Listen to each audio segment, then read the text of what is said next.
Ce livre est un journal, un vrai journal. Il a été écrit, non pas au fil des jours, mais au fil des semaines.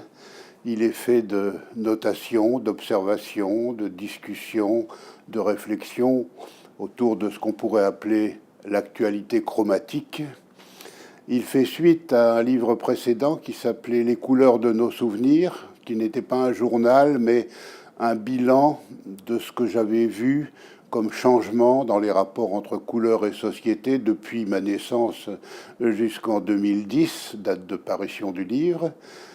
Celui-ci, les couleurs, une couleur ne vient jamais seule, celui-ci concerne les 5 dernières années, des notes prises au cours du temps, et il touche un peu à tous les domaines de la vie en société où la couleur est concernée, le vocabulaire, la fabrication des couleurs, l'étoffe et le vêtement, les codes colorés, les drapeaux, le monde du sport, la publicité, le cinéma, les musées, les expositions de peinture.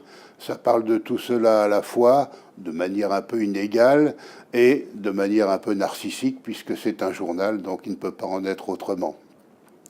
J'ai voulu donner comme titre « Une couleur ne vient jamais seule » pour souligner comment une couleur toute seule n'a pas grand sens. Elle ne prend des significations que pour autant qu'elle est associée ou opposée à une ou plusieurs autres couleurs. Au fond, une couleur toute seule, du monochrome, c'est le degré 1 ou le degré 0 de la couleur, c'est presque de l'incolore. Le phénomène couleur commence à 2 en quelque sorte. C'est un peu ce qu'essaye de démontrer ce livre. Alors il y a des observations, il y a des digressions un peu savantes. Je suis historien, donc chaque observation ou réflexion se prête à un commentaire plus ou moins long de point de vue historique. Mais il y a aussi des petites histoires, des aventures qui me sont arrivées. Je voudrais en citer une à titre d'exemple. Il y a quelques mois, je suis allé à Zurich faire une conférence. On m'avait réservé une chambre dans un hôtel de grand luxe. Je n'ai découvert ma chambre que tard parce qu'on m'avait invité à dîner. Il était minuit. Et quand j'ai enlevé le dessus de lit, j'ai constaté que dessous, tout était noir. La housse de couette, la tête d'oreiller, le drap de dessous. Et j'ai eu un mouvement de recul. Je me suis dit, je ne peux pas coucher là-dedans, c'est pas possible. En même temps, j'ai un peu ri de moi-même, mais j'ai quand même enlevé la housse de couette, la tête d'oreiller et le drap de dessous. J'en ai fait une boule affreuse que je suis allé porter dans le couloir et j'ai dormi sur la laise et la sous-tête d'oreiller.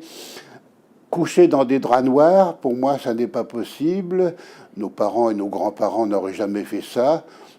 Nos contemporains le font peut-être. J'ai vu que des draps noirs se vendaient, donc j'ai raconté cette histoire dans mon journal chromatique. Et puis j'en ai profité pour rappeler comment, au fil des siècles, la laiterie et toutes les étoffes qui touchaient le corps se devaient d'être blanches ou écrues, non teintes. Puis on est passé vers la fin du 19e, au début du 20e siècle, vers les teintes pastel. Et puis, dans les années 60-70 du 20e siècle, à des couleurs plus vives. Et aujourd'hui, donc, à des draps noirs.